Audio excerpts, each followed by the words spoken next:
like when you survive on handouts, you're seeing your old parents being commanded to line up by a young boy or a young man putting on the blue World Food jacket. They're like, line up, before you line up, no food for you.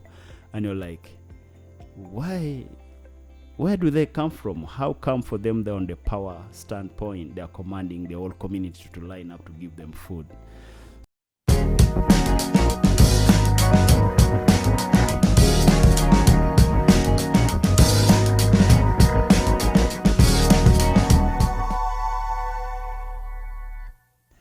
Hello, welcome to yet another edition of Live with Simon Chris Makanga. This episode is going to be interesting. We are going to speak climate change. We are two great men interested in preserving some fresh air for the generations to come, because the air we breathe today, a generation behind preserved it for us. My guest tonight is Hakim Owiny. Yeah, Simon. Happy to be here. Good to have you. You're such a great man. I was scrolling through social media and I saw a gentleman who made a comment on YouTube saying that this is Hakim the Lion, a man who walked over 1,000 kilometers to Addis Ababa. Why did you do that? There are two responses to that. Bordering being unreasonable sometime. Then the other reason is maybe I'm just mad. Mad. And I'm trying to reconcile where do I fall. What I know about you, if you don't know where you fall, but let me tell you what I know about you. Hakim is a climate and environmental activist. Like I said from the beginning, you speak my mind. Whatever activism you're doing, just know one thing that clicks into my mind and what connects me to you is that we are not selfish, we are passionate and deliberately preserving some air for the generations to come. Hakim, you walked to Addis Ababa in 2019 to push the 2030 UN agenda. 2063. It's not UN, it's actually African Agenda 63. Agenda 2063. It's a very good, ambitious agenda. And if we are to achieve objective of those agenda, Africa is going to be something like to reckon with. It talks about economic empowerment. It talks about human rights. It talks about democracy. It talks One about army, a united Africa. Environment, renewable energy, sustainable use of environmental resources, aquatic life. Like, it's a very beautiful agenda. But the reason why I walked, no one knew that agenda. Then I was like, okay, if we are not aware of something we want to achieve, how do we create a pathway to achieve that agenda? If it's just a piece of a document on the paper, head of state came and formulated in Addis Ababa at African Union headquarters, and the young people, we spend a lot of time talking about the SDGs. It's great. We need SDGs because they also like speak into our well-being. And we need to have some kind of goal to see, okay, where are we going as the world? Because we cease being just communities. We are all interconnected. Talking about globalization. But locally, we have, as a continent, as Africa, as a civilization, Africa, we have our agenda. If it's only just a piece of document and we have not taken steps to create awareness about it, or like young people who are going to be leaders then, they don't know how are they going to achieve it. Because if you're going to achieve something, information is very key. Like a kid in school his academic content, whatever they are learning, need to speak to the agenda.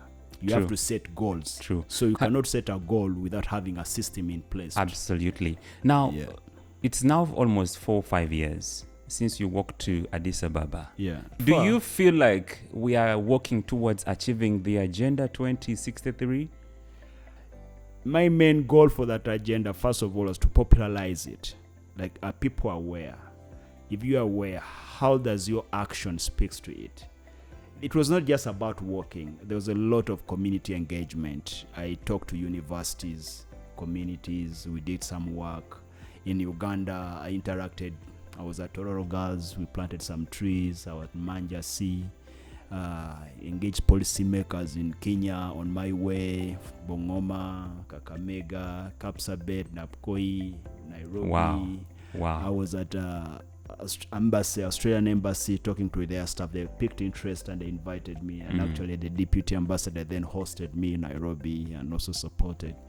I was at Kenyatta University. There are lot Embu, Chuka. Wow. Methodology University. I was at Isiolo on the radio. They invited me to talk. I was talking to language schools in Addis, like where they teach English. Now you're with Athari, Media Support Africa. You're You're live with Simon Chris Makang. Yeah. Like I said from the beginning, Hakim, I like your activism.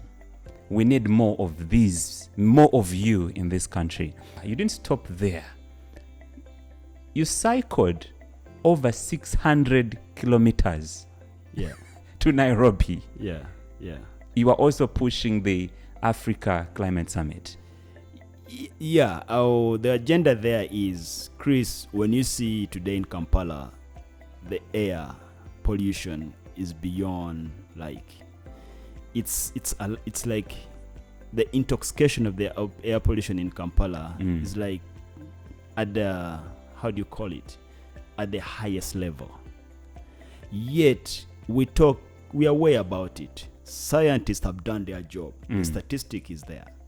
If there's a report I stumbled online by NEMA stating that we burn over 140,000. Exactly. If you translate that in money, it's a lot of money. So basically we are rich. If we can burn 500, like an estimate of 500 millions every day only in Kampala, in terms of cash just burn in the air, it's a lot of money. Now let's not go into the financial aspect of it. Imagine the intoxication, the toxic, the fuel release in the city with the congestion of, and everyone drives for some reason. We became to define prosperity like everyone should have a car. Yes, let's have cars. But how are we living? What impact does that have to our lives? There are alternatives. My cycling was like, okay, how can we have a conversation that will need to new planning? Create a safe cycling lane. We will not be the first people to cycle. There are like countries that are economically powerful more than Uganda, where they cycle, everyone cycle. It's a culture. It's alternative, sustainable means of transport. If you talk about SDGs 11, it talks about sustainable cities. Yes. What does it look like physically, or in the mental picture? How does a sustainable city look like?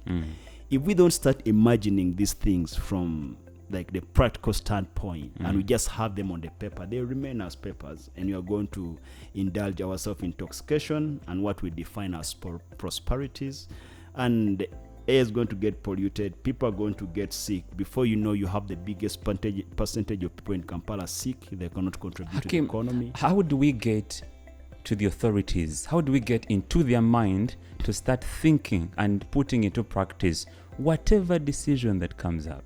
For instance, this is a good idea you're talking about. And I remember when I was doing your story, when you cycled to Nairobi, you said you want to bring this to the attention of the decision makers. Yeah. What can we do to make them, or to bring them to thinking that these are good ideas? I've seen countries like Rwanda, they've designed roads with the cycling lanes. Yeah.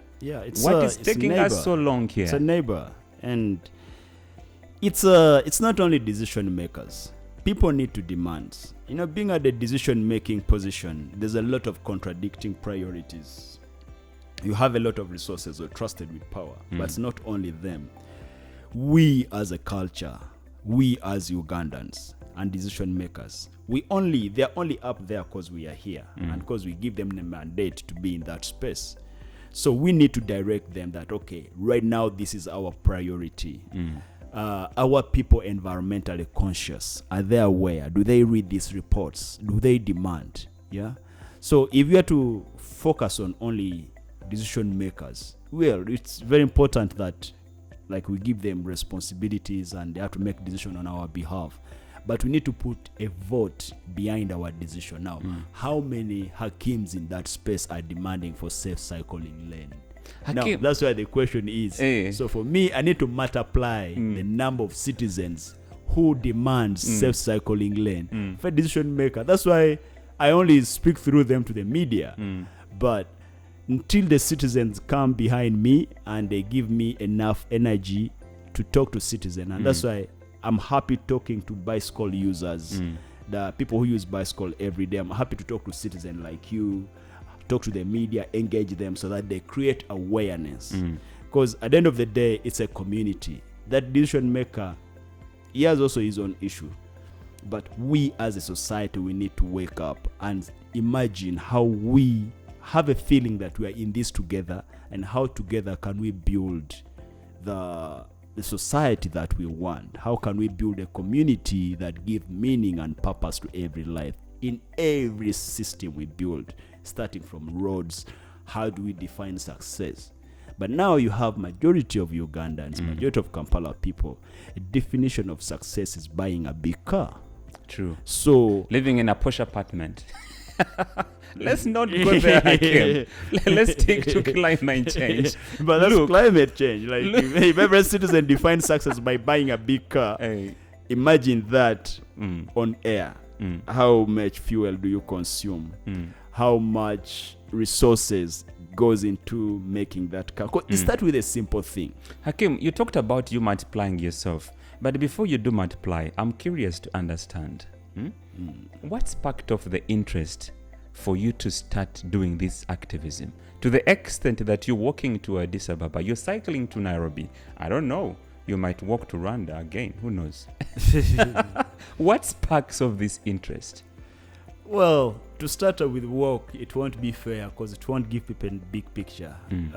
Because being like growth is generative. You don't just wake up one day and you grow. Like people inspires you, community challenges come and pounds you in your community, and you want to look for a way around. Where I grew up from, there was nothing inspiring, man. We grew up in the IDP in the northern Uganda. Like everything was like there. You didn't know that you're going to wake up the next day alive because your friend was abducted, you know. You're lining up, you're waking up. You guys who grew up seeing your parents going to work every day. Our parents were lining up for World Food Program. Nothing inspiring at all. So my earliest project as a young man in Kidgum was called actually Big Deal Dialogue. Big Dialogue. Big Deal Dialogue. Yeah. Okay. That was way back in 2004. So if you go to Kidgum today, my name is actually Big Deal. They know you as Big Deal. They know me as Big Deal. Wow. So the Big Deal Dialogue was was a provocation that how do you create a thought of optimism to live your dream life regardless of the war, regardless of the hopelessness, the cruelty, the unkindness that come with the war, with the suffering. That if you live up to the thoughts, to the hope to achieve your dream life, regardless of you not being sure to live tomorrow, you are a big deal. That was you thinking. Yeah. How old were you then? 2004? 2004 was like 16, 18. That's the age. Yeah. Before you, let me first pause it there. At that age, living in the IDP, seeing your parents line up for food from World Food Program, what was running in your mind? I was like, there should be another way out of this. You know, like, okay, let me give you imagination the whole picture look like. You know, like when you survive on handouts, you're seeing your old parents being commanded to line up by a young boy or a young man putting on the blue World Food jacket. They're like, line up, before you line up, no food for you. And you're like, why? Where do they come from? How come for them they're on the power standpoint, they're commanding the whole community to line up to give them food? So having those imagination like play out, and must be like, there should be another way out of this, you know. So And that's a creation of big deal. that was a creation of that. Like me, I'm going to be a big deal, and I'm not going to give my life excuse. That if you give your life excuse that because you're living in the war, you're suffering in northern Uganda, no opportunity, you are a small deal. But if you live hopeful, regardless of whatever happening, you are a big deal. So a lot of guys I interacted with actually now they are doing well. I look back and like, that was a big deal. That was a big deal. So that came with another opportunity.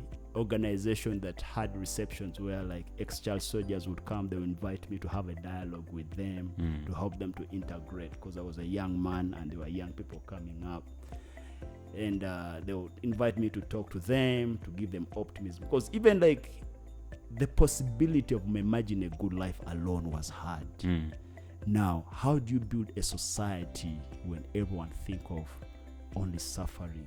How do you build a functional society? No one is motivating. No one is raising hope. Exactly. And Wow. it's a very dangerous society to survive in. So there's imagination to dream for the good life. That alone was an achievement.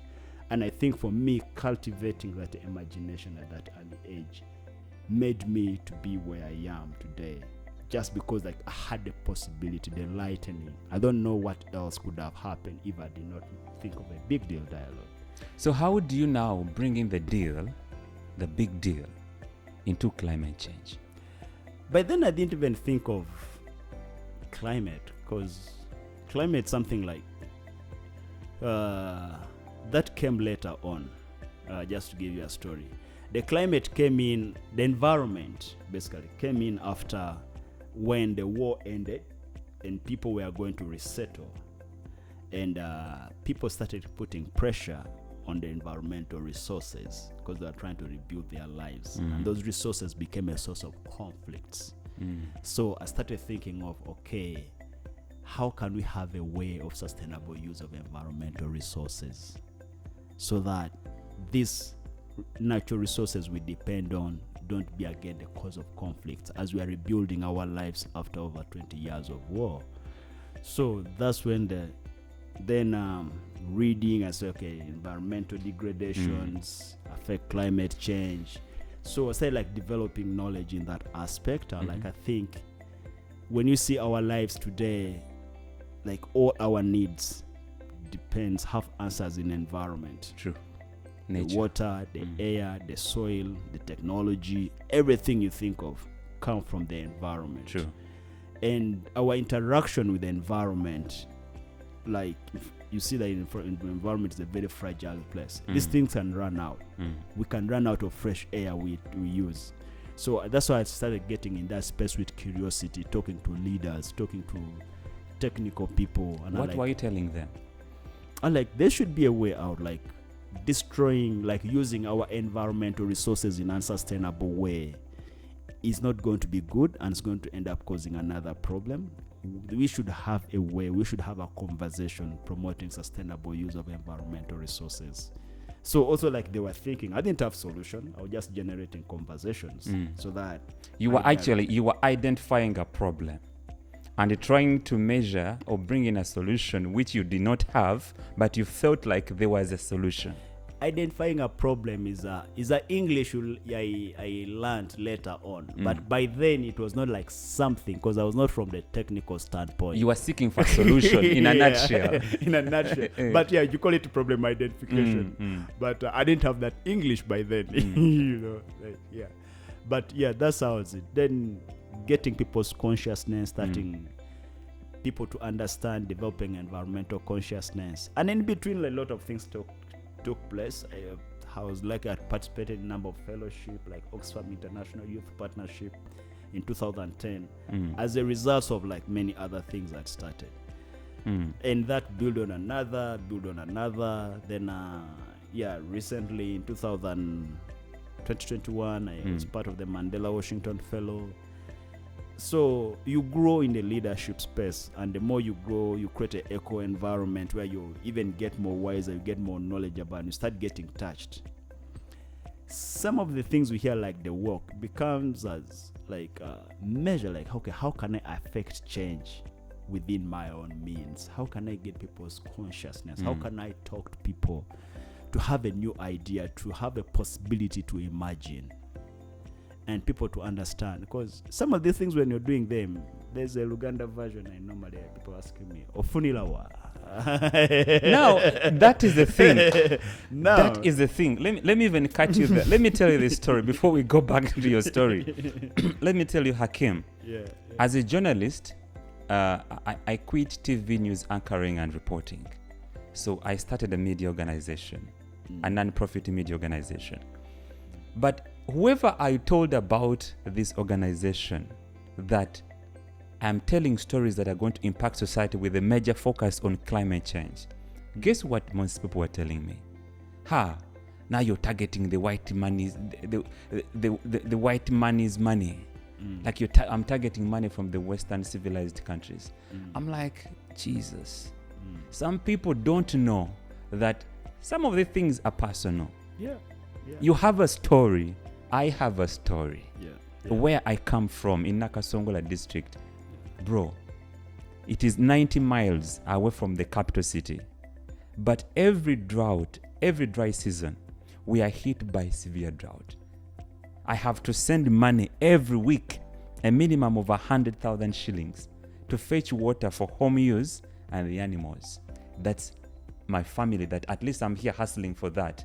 But there are families down there that share water with the animals. I have these pictures. I have physical pictures. I've been there. I've seen it with my own eyes. That a person is fetching water, animals are drinking from the other side. This is 2023. These things still happen in a place which is 90 miles away from the capital city. You know why? The trees were cut down. Some of the things are personal. So when somebody tells you that you've opened up an organization to eat the white man's money, I look at you and I'm like, how I wish. Now I listen to your story, how you started living in the IDP, surviving on meals from a World Food Program, to becoming a person who is conscious about other generations to come for them to breathe. Is there any significant activity you feel like, oh my God, this one I achieved? Well, like it's also, it's hard to put fingers on these things, and for me to remain motivated to be in this space is like every word, every person I talk to, I'm sowing a seed. I don't know when that seed will grow, but it will be there. The seeds don't grow at the same time. True. Because they don't land on the same fertile soil. Some even land on clay, some land on rocks. You understand? Yes. But what we're doing now, it may not have impact with our generation, because they already, like, you have to understand, they come from already socially intoxicated mindset, socially intoxicated culture, the meleyalelo mentality, funilawa mentality, tulibako mentality, like, and society, there's a way society tend to take a shape of the language they use. Like when you go to the side where everyone is mukou, the whole society will be tired for change. And to suffer, you don't have to do anything. You just have to be there and suffer. To change, you have to do some sacrifice, but you won't suffer forever. At least you'll have a satisfaction. You have that intrinsic motivation. So some of these things may not have monetary value, but for me, I'm very satisfied with the use of technology, that what I'm saying today, whatever seed I'm sowing, if it lands on there's another kid listen to me, like, I want to do what Chris did. You see, Chris. Now that's when change start getting, like, that's how it start impacting society. And I like when you talk about seeds. This is one thing that I've also been thinking about, that it's the little things we do that will make sense in the years to come.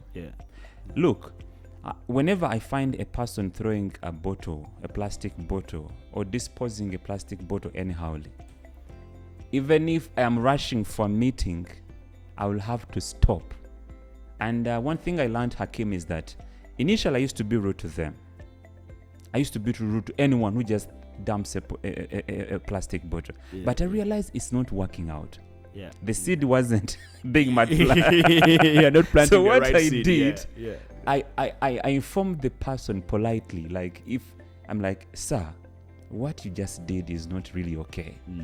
At least hold the bottle or put it in your car and trash it whenever you find a bin. Yeah. Like you politely ask the person, that is a seed that falls on a fertile ground. Yeah. That person who, whenever he sees another person doing exactly the previous habit, he will have to question that person. So that we need to multiply these seeds. There's a knowledge been like developing, the citizen marginal contribution towards transformation. Like citizens' marginal contribution is those tiny things you do on a daily basis. Like you told me a story. Actually, I remember one of the story you told me some time back. How you went and talked to this gentleman and he accepted and also apologized in a humble way. I think you were somewhere in Munyonya. I remember the story. Yes. It sticked with me. But those tiny imaginary, like tiny things like citizens need to think of. But how do you aggregate that? You must be having citizens having the same mindset that we help each other out. Like, I will not trash this bottle anywhere. Because if you trash the bottle, the cases say we'll have to pay someone else to clean it. Picking bottle from the street, it's not a very dignified. It will give you survival, but how many people are willing to do it? True. And most people who are doing that job, there's not something they dream. They are conditioned. But if we say, okay, we are going to save this money we are using for cleaning bottles into other investment that people can get jobs that gives them dignity, you'll find maybe that person cleaning bottles on the street is in a job that give them dignity. So we need to have a system that think like that as a society and take care of each other and have a feeling that we are in this together. Until we mature to understand that we are in this country together and we need to think together as a people, as citizens, regardless of pointing fingers at each other, we are going to be in this mess forever. True. And what really makes me feel so sad, Hakim, is the fact that it's us, the corporates, the land, who have gone to school. In Uganda, right, ababugumieko, that are doing these things. It really makes me so sad. You know, some time back, I don't know whether I was having this conversation with you or somebody else. Some question that come into my mind, very funny. Look, the authority responsible for the management of our national environment, NEMA, releases a report about wetlands in our country, saying that our national wetland cover has reduced from 14.9% of that is 1994 to 80% 2022. And then it also tells you that we are losing 2% of the national wetland cover every year. That's approximately 170,155 football pitches combined of land, wetlands being degraded to nothing. That means you cannot have productivity. It's affecting the ecosystem, the biodiversity, and everything. And most of these things we underlook them because we cannot relate to them.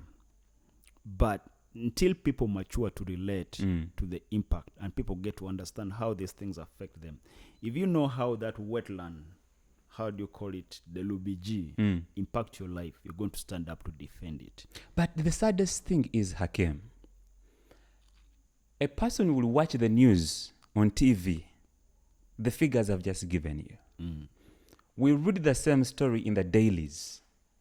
The next day, why I say that it's us with the problem, the same person, because he has the money, will go and buy land in a wetland, will go and pour there, will dump their soil. People will see. After some few years, you will see apartments, you will see nice shops, buildings, and it becomes a history that this was a wetland. But my question really comes into my mind, which I need you to help me think through. What comes into people's mind?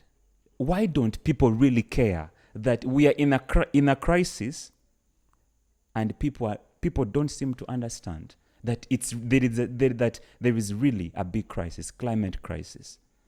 Why? Chris, you see, like, if I'm to get into adventure of this, they say, like, society takes shape of the idea of its people. And what we see manifesting in our society is ideas of us as the people. And until we inform ourselves and understand how this thing is, understand that we're in this together, we need to get out. We are going to continue messing it up. Because right now, how we look at our society is them and us. Like, okay, when you look at the society, it's them and us. You will disregard everything. You will disregard the environment. Because that thinking of them and us, it goes far. It does not just intermediate. And even like the idea of we're in this together, it goes far. It does not just end somewhere there. So until we mature to bridge that gap and we become us together, we are going to continue messing it up. You'll find, the division is real in this country. They are they are silent, they are not talked about it, but you see them everywhere. Someone will go and degrade a land in Nakasongola, but go and protect a land in Gulo. Someone will degrade a land in Gulo and go and protect the land in Barara. You get, yeah? Because it's them and us. So we need to mature beyond this division and become together and start, and also cultivate and understand the value of environment to us. The technical people are going to report from the NEMA, but how are the day-to-day people understand? Do they have the motivation to protect that land? If you push the people to the edge, if people were pushed to the edge of just survival, do you think they have the means of protecting the wetland? Yet they are looking for little things. So there's a lot of dynamics that take shape. From my understanding, I say, like, we as the community take place in an interpersonal space, like among us. We need to understand that we are the community. That community need to be in our interpersonal space. That community need to be in us. Before we just define it like, okay, it's a piece of map, that's how Uganda is. That piece of map you see, like Uganda, it need to be in your heart. You have to understand what does this geographical features, the River Nile, or the forests, or the Lake Victoria, the wetland, what do they mean to you? Until we get to the level to understand that, we are just going to, but also to get to that level to understand that, we need to first understand we and be in this together, we as Ugandans, and protect our natural resources. And come with planning. True. But you cannot have big plans without having, you cannot have, say, economic growth without having cultural growth, because the cultural growth feeds into economic growth. If you have a social, culture toxic culture, you're not going to grow economically, because you're going to be having, there's what they call in business, there's analogy, the blue ocean community and the red ocean, the red ocean community. Okay, let's use lake, because here we have lake. How do you call Omuga in Luganda? Omwalo. How do you say omwalo gwa red ogumumyufu? Omwalo mumyufu. Now you explain, like, because when you say ocean, we don't have ocean here. People may not understand. Now, in the red ocean, in the blue, like, the fish are working together, they are communal. But in the red ocean, the fish are eating up themselves. They're backstabbing each other, they're not protecting, and the water turn up red. Or what you call the cutthroat society. And that's us today. And I would interpret that as greed. It's greed. It's selfishness. And it's ignorance. True. And you see, a person with all of those characters, it's like drinking salty water. The more you drink, the more thirsty you become. Yeah. That means we need to quench some people's appetite for greed. with some information. Let's put us together because we're in this society. Yes. When you talk about, I like the reason why I like defining, I like identifying me being part of a problem. If we talk of like say environmental destruction, I'm part of it.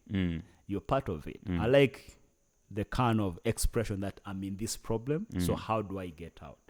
Like taking you back to Big Deal story. I was part of the problem. Like, okay, how can I think different?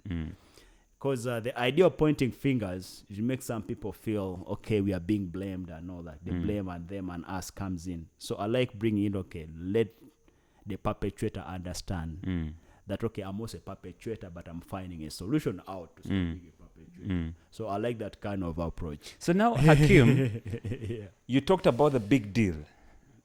Yeah. Did the deal expand to the extent that it's beyond you? Because I know this activism, the climate activism, you cannot do it alone.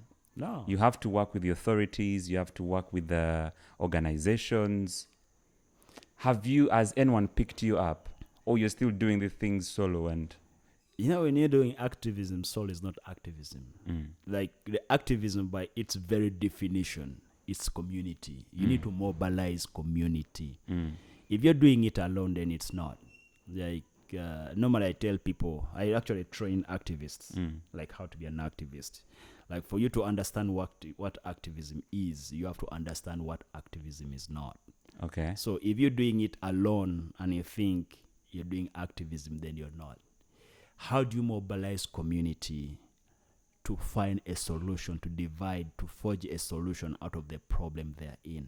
So if you mobilize community and community join you, now that is activism. Activism, yes. Because you're not going to solve public problems alone. You're too weak to do that. The society is too powerful.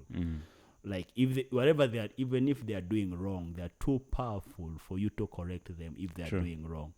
So I like mobilizing community. I like getting everyone involved to understand. And that's why for me that my activism actually stops when community wakes up. Okay. So when I tell people, okay, let's do environment enrichment planting, and we come to Nakasongola and people wake up and they start taking care of their own environment, like, okay. There you move on. I move on. I don't, like, case closed. You know the repercussion. If I wake you up and you're doing what you're supposed to do, it's case closed. I don't have to be there, like, keeping you. And that's why, like, you'll get me, I will walk. It's okay. Now people have started talking about the Agenda 2063. Before it was silent. Before that work, but now I see the youth envoy are talking about it. Like, they talk about it. It's being discussed. I've seen. But before it was, because that thing came, it came before the SDGs. So we're like, okay, now it has picked up. I go on something else. But environment, I'm persisting in it because it's here. Because we are increasingly destroying it, and the motivation of destroying it is higher than the motivation to conserve it. So I was like, okay, how can we increase the motivation of conserving it than destroying it? And find a solution in the middle there. How can we pursue economic prosperity while conserving our environment? Is it more effective I talk to policymakers, or it means more effective I talk to kids who are 16, 15? Because those ones are the policymakers tomorrow. Absolutely. These policymakers in the parliament we see today, the leaders we see, those ones are gone. Like, they're the greedy ones. We are the greedy ones. Yeah. Us. We are the greedy. Like, our generation is gone. Like, the next 30 years, we're just going to be old dogs. But the guy who is 16 today is going to be the one in power. True. So for me, I'm more effective talking to this guy who is 16, who is 10. You need to unlock something and plant a real seed in that person's head. I feel more productive. I feel I'm more thriving if I'm talking to primary kids, if I'm talking to secondary kids, than trying to go to meet an MP in the parliament today. Because when you look at the world, like society, like in terms of like age, 40 years is nothing. True. It's like a second, it goes. We, as in terms of our lifetime, it's a lot of time, because 40 years from now, we are going to be old dogs. True. Just be walking with sticks, whatever. And Hakim, like you said, it just reminded me of one thing, that speaking to the young generation, Yeah. The figures I gave you from NEMA, like I said, it's us who are wasting the environment every day. Yeah. So speaking to this person who is going to be a decision maker in the next 15, 20 years, it's much more important and necessary so that you plant that seed such that when that person gets a time to sit on a dinner table to discuss matters of national importance, will stand on the ground and say, there was a guy who came to my school and told me the same thing, that I cannot buy a land in a wetland. Exactly. So now that's when change takes shape. That's when you're more effect. Most of our leaders too, you have to also to understand the social background where they come from. Man, like, we need to, we've been complaining. We need to first appreciate ourselves, first of all, like as a country, because having a colonial history, like the British came, bunched number of tribes together. Now you're the country with language differences, culture differences. Nothing to unite us. You know? So we have basically done a great job try to unite, like regardless of our wrangles.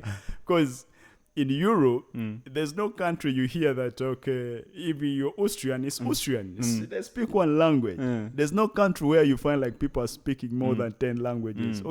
Maybe the exception, like the Belgium, they have, but you find also they have a section where they speak French and a section where they speak Belgium, the Swiss. But most of those countries, you find a country with 300 people, 300,000 people. It's a country. You find a country with 5 million, country with 2 million a president. people. With a president. You understand, yeah? So we, as Africans, have also demonstrated something that they can't. True. They Despite failed. the divisions, we have tried. We have tried, like the relative peace, the interaction. Chris, you're not an actually. You're from Luwero. I'm from the Central. You're from the Central? Yes. We don't, like, I'm totally like a different tribe from you, but here we have a common agenda. So that shows also like a different level of civility we have gained. So we need to give credit to ourselves. True. So I appreciate that. I love this, and I didn't want us to take that direction of No, but it's a conversation. But it really reminds me why we failed to have a national dialogue. I remember that was 2018. The dialogue that was fronted by the Interreligious Council of Uganda. I remember them saying that we can't have this because we have nothing that unites us. And anyway, now, Hakim, let's get back to our activism, because we are saving the generations to come.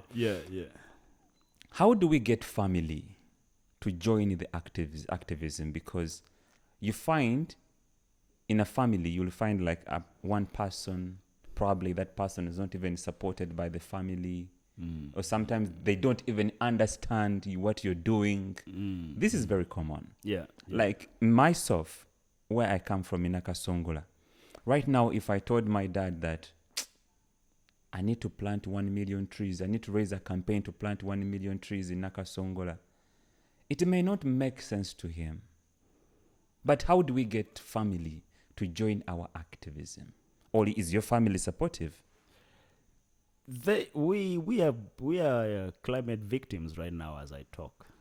Like there are conflicts in the community. People are fighting for firewood. So people are aware where this can go wrong, and people are involved into planting trees. And we've been doing that, much as like the destruction rate is higher than the recovery rate. But that awareness is there.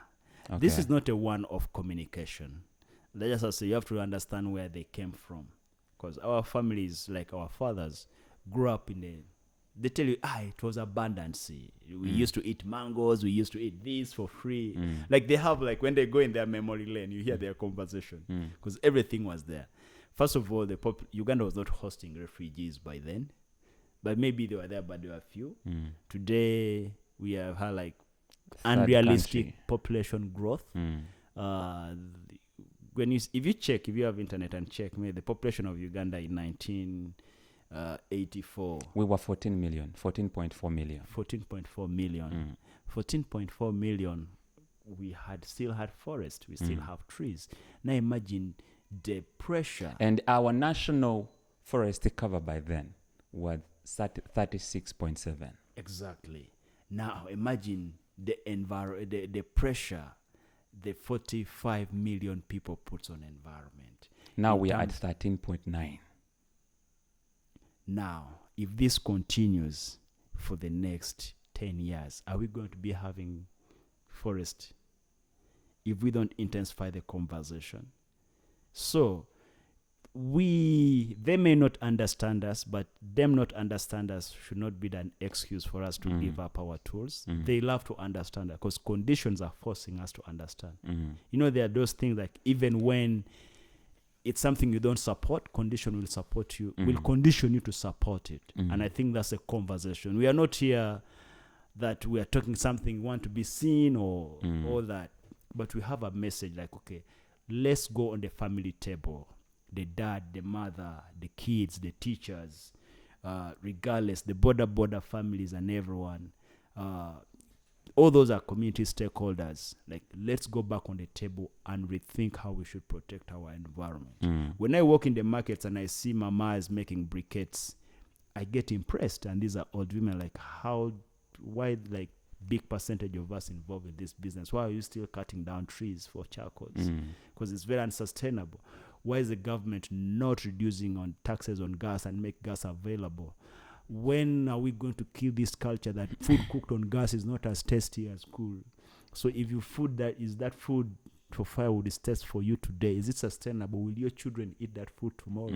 So there's a lot of cultural chains that we need to break down and adopt ways that are environmentally sustainable and promote the well-being, promote stability, security, and prosperity. But if you keep indulging ourselves that this is how we used to be and this is how things should be, we are just going to mess up our country. It's about planning, and that planning needs to start taking shape from the family level, community to organization, up to the government level.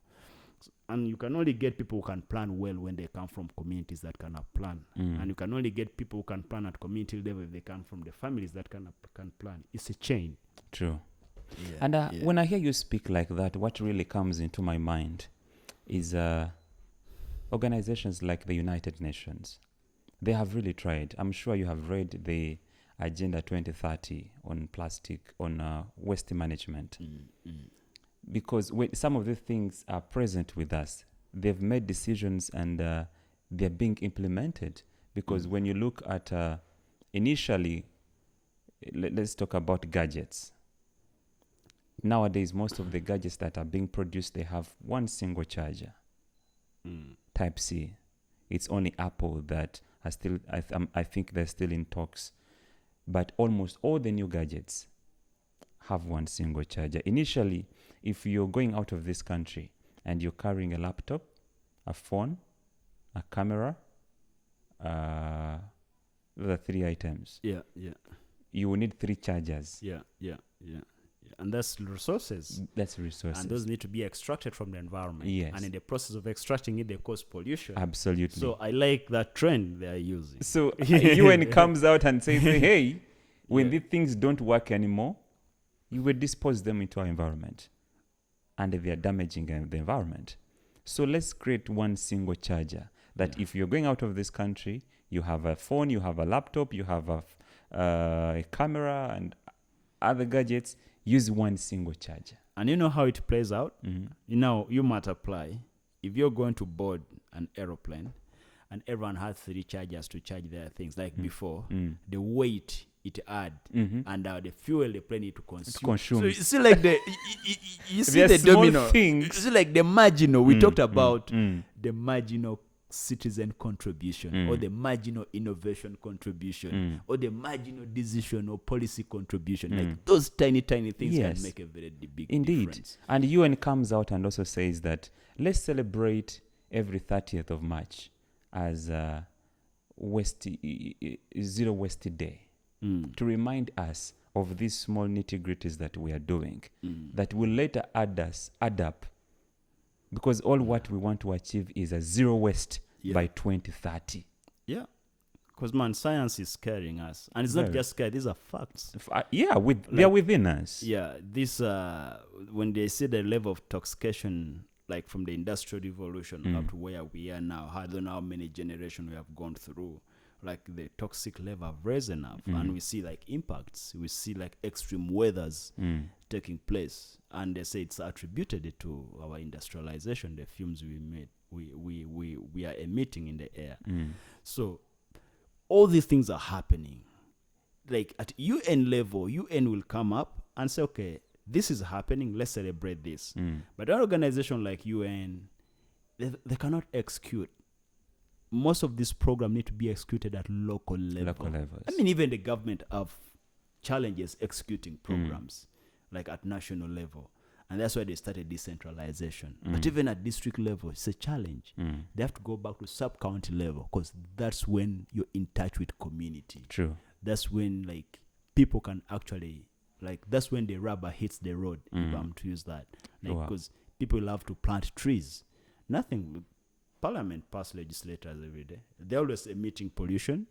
They talk about tree planting. Have you ever seen members of parliament getting in a tree campaign? Tree planting campaign. I've not seen one either. Yeah. Even when they go back to their home districts to campaign, you don't see the things being talked about. But that also reminds me, Hakim, one of the things I really needed to pick your mind on. We have a couple of activists. You're one who is proactive. Like most people call you the lion. Hakim the lion. I don't know. What do you make of activists who are on social media, but they've never planted a tree? They've never even gone to the ground to see, maybe pick a bottle of water or doing. What do you make of that activism? First of all, I would like to appreciate them. That at least they have done. Did I call it noise or activism? Activism. Yes. I mean, sometimes they call us noisy makers. Depends on who's looking at you. Of course, the policy maker, an investor person who is trying to invest in a factory that's going to destroy the environment, when I talk to them, they'll call me noisy makers. But we just have to have a mental suck absorber to absorb and still interact with them at the very in the very civilized way, in the very civilized, and keep also their fear and regards, because they have fear, and maybe through their investment. So you have to understand people at the most vulnerable level. Like all of us, we are very vulnerable at one point. Even the man you see as powerful, he has vulnerability. So you have to look at people. If you want to understand the true nature of people, you have to look at them at their vulnerability. If I'm interacting with the president, I'm interacting with the speaker of parliament, I'm interacting with the general, they are human behind those uniforms, behind their security. There's a human inside there who is very vulnerable to environment. That if that person inhale toxic air, that person will die. Your combat will not protect you. Amount of guns you have are not going to protect you from toxic air. So how do I bring you to the understanding that we need to protect the environment? So you have to hack into their vulnerability by giving them facts in the way that they can understand without shaming them. Because at the end of the day, we are people, regardless of what edifice we display in the society. We are vulnerable. Like, people need to understand that whether you have billions of money, whether you have convoy or whatever edifice you display socially and people fear you, when you're lying down and you're facing your ceiling at home in your bed, you're just a person, man. Like, you're vulnerable. Anything else can take you away. So you have to let them understand that, and also like be environmentally conscious. Wow. Yeah. I love that. And that's a reality. No, that's a it. reality. That's it. I loved it when you spoke to that inner person without a combat. Yeah, that's when without a suit. That's when you meet the real person. Like these suits we put on, the big gasoline cars, whatever we display in society. Inside there's a vulnerable person that they cannot even stand a bite of a mosquito. They cannot, like, if you pinch them, they'll complain. If something hits them, they'll, like, when food delay, when they're hungry, they cry like kids. Though their cry may be different. Their cry may be shouting at the waiter. But, like, it's vulnerable. So that person need to talk to that. The air pollution affects you. So you come at human level. When I'm talking to a policymakers, I don't talk to them as a policymakers. I talk your family, your you're working so much to protect, what environment are they going to inherit tomorrow after you? So that you bring their understanding. If you go to them, think, you guys are not doing the right thing, you have all the powers, you have all money, they're not going to understand. They'll defend themselves. So that's the point. That's when the real conversation take place. When we met me as a person, and we had a conversation person to person, and the conversation we had on phone, and that's when the real meaningful conversation that affect change take place. Hakim, I have a few questions, like one or two, to end this podcast. Maybe to remind those who are watching us, you're live with Simon Chris Makanga, and I'm speaking to Hakim Owiny. Am I pronouncing your name rightly? Owiny. Owiny. Owiny. Owiny. Owiny means like listen. The CJ? Like the Chief Justice? Yeah. Oh, Owiny. It means listen. Naturally. Listen. Now. We actually say win. Now, Hakim, win. Win. Okay, now look. Yeah. What I want to know, when I know this podcast will stay online for so many years. Yeah. Let me hope even 50 years from now. Infinity. Okay. The world is infinitely there. Yes. Let's assume nothing happens on internet, and after 100 years, someone is playing this clip. Yeah. What would you want them to think? There's one message I'm always very consistent with. I'd like them to know that for us to build a community that gives meaning and purpose to every life needs everyone's contribution, regardless of your position in the society, regardless of those social status, like whatever, like a border guy can bring the same contribution. I mean, sorry, I'm using them as an example, but socially, people refer to them like the mama selling tomatoes on the roadside has something to contribute. You can help a kid to cross the road when on the busy road. A taxi driver, you have a responsibility to follow road safety rules. Borders have the responsibility to follow the traffic lights. Everyone can do. If we do these tiny things, even when you come back to relationship, it's not being multitude enough, like to have more than 4 relationships that you just call themselves players. That's it. But being honest, being committed to your partner is a contribution. Because today we are seeing a lot of single parents suffering with kids, not because they got those kids by themselves, but there's a reckless partner that walk away and you don't know what taking place. So those tiny things play a lot in planning, play a lot in nation building. And we need to go back to those basics. Okay, how can we cultivate family values? How do we raise leaders? Leaders are not made by votes. Leaders are made on the dining table.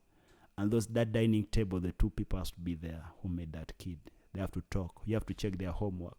Read them storybooks when they're going to sleep. That's when you build a nation. So you know that in the next 10 years, when this kid get into a public office, they are going to make a right decision. They are going to care about people because someone took care of them. And that's when policies, budgets only come in as emergency. True. Like, go back to the youth policy. I like giving example to that. There's no youth economic empowerment policy has ever been effective, because you get youth when they're already mature. No, they're already intoxicated. Like they're already gone. They're already gone. You don't get near this age and you think you're going to empower me. The right age was to empower me when I was 3 years, 4 years, 5 years. Actually, that's when citizens, and that's where like developed countries, they take care of children more than adults. When you go to those countries that are relatively prosperous, relatively stable, relatively secure, you'll find an adult on the street but not a child. If you have a misunderstanding with your family, they first come and take the children away. It's not because they have a lot of resources, but they care about tomorrow, who they are going to be. But what happened in our society is the kids are the one on the street. And you know what those kids are going to be tomorrow? Something different. So we need to rethink. I like that. I don't know whether you understand the magnitude of the statement you made, that You and I cannot be changed. Neither can we be empowered. No, we're gone. We passed that curve. We need survival. Most of us, like, we need, like, in that, okay, how do I look? Is my social status okay? Do I have to survive for tomorrow? Like, that's the age where we are. And we need to be aware. Even most of us are not aware that we're at that stage. You know? But if you're aware, you also, like, know how to be, like, functional about it. But now what we have to think about is, like, the early child development. That's where the emphasis. Building roads, building skyscrapers in Kampala or whatever, they're not going to mean a thing if we don't take care of that generation. Just like there's a saying that goes, take care of the system and the system will take care of the goals. Well, thank you so much, Hakim, for passing by. It's been a nice conversation. I think I'm looking forward to carrying this conversation forward, honestly speaking, with the matters of climate change, with the matters of creating awareness that there is a climate crisis, not only in this country, but across the globe. It is something that is personal to me, personal to you, and I'm looking forward to carrying this conversation forward to see that we save some or preserve some fresh air for the generations to come. Thank you so much for sharing with us your story. I'm sure it will inspire so many others to do the kind of activism you're doing. And I'm also looking forward to joining. You're part of it. You're part of it. I don't think you're joining. I think you're part of it. No, what I'm talking about, the next time you choose a destination to walk, please, I'm joining you. We are riding to Nakasongola. I've not forgotten yet. My home district. You told me it's there. Me, I'm looking forward to go to Nakasongola, man. Nakasongola will have to walk. We need to walk. That is one day walk. That is big awareness we need to create. There are no trees. No, we need to come up with that. Anyway, thank you so much for being part of Live with Simon Chris Makanga. I don't know who I'll bring next in their next episode, but believe you me, I'm going to be interviewing different people from different walks of life to understand what makes them different. And you who's watching, what can you learn? And what can you be inspired? Until another episode, for now, it's a bye-bye.